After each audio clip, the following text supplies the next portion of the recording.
America, America, c'est peut-être le thème du jour, avec deux romans signés d'un monsieur et d'une dame, dont un, j'allais dire, parce que celui-là, c'est marqué dessus. Très belle vente aux États-Unis. Best-seller, recommandé par Oprah Winfrey. Elle-même. Elle-même, dont c'était un énorme... Ah oui, la papesse de la télévision. Mais c'est une femme que quand elle dit « lisez ça », il y a 6 millions de gens qui lisent. Tout le monde se rue à la librairie, et ils ont eu raison.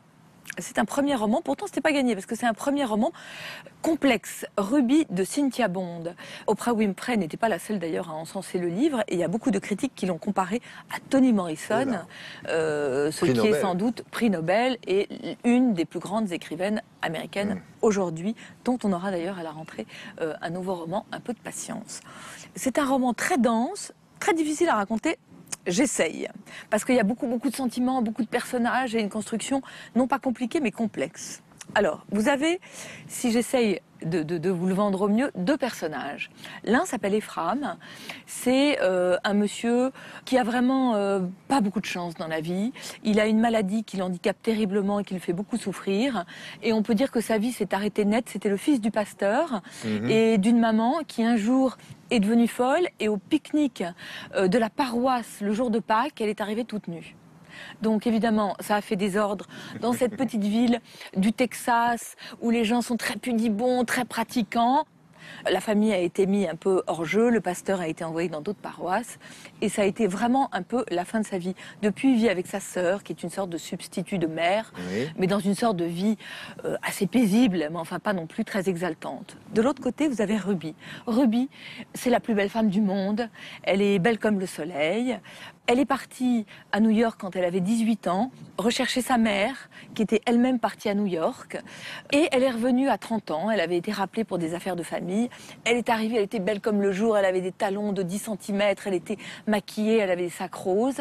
Et en quelque temps, la vie à Liberty l'a transformée en une sorte de pauvre clocharde hagarde. Elle est là, elle erre, elle vit de la charité du plus offrant. Et on ne sait pas très bien pourquoi.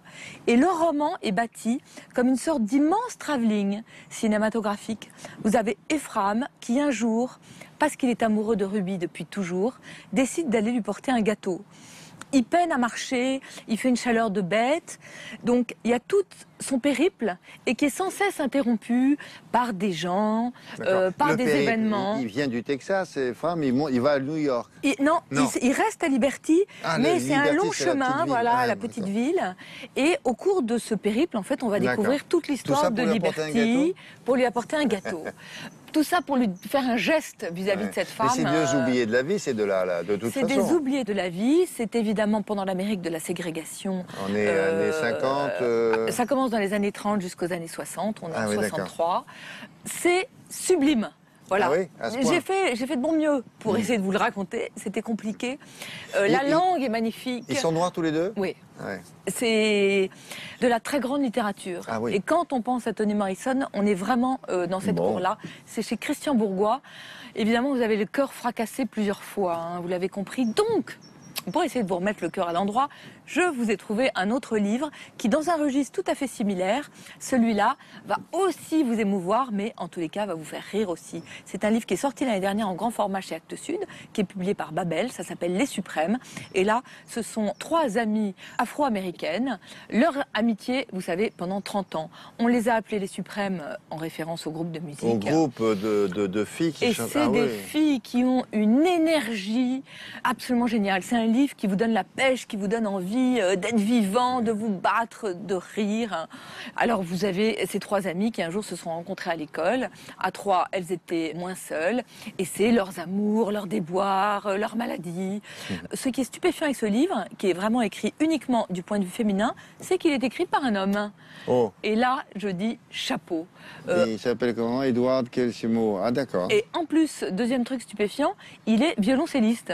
Il n'y a rien à voir avec la littérature, donc... Voilà, et c'est son premier roman, ça a fait un tabac aux États-Unis. Et là, c'est bien écouté avec, je sais pas, la musique rock'n'roll des années 60, ça va bien avec, hein, il me semble.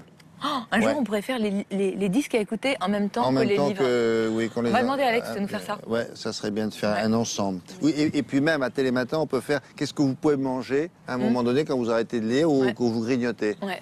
Et ainsi de suite. Toute votre journée va être faite par Télématin. Ouais, c'est ça. On s'appellera plus Télématin d'ailleurs. Oui. Merci beaucoup. Merci, William. À bientôt. À bientôt.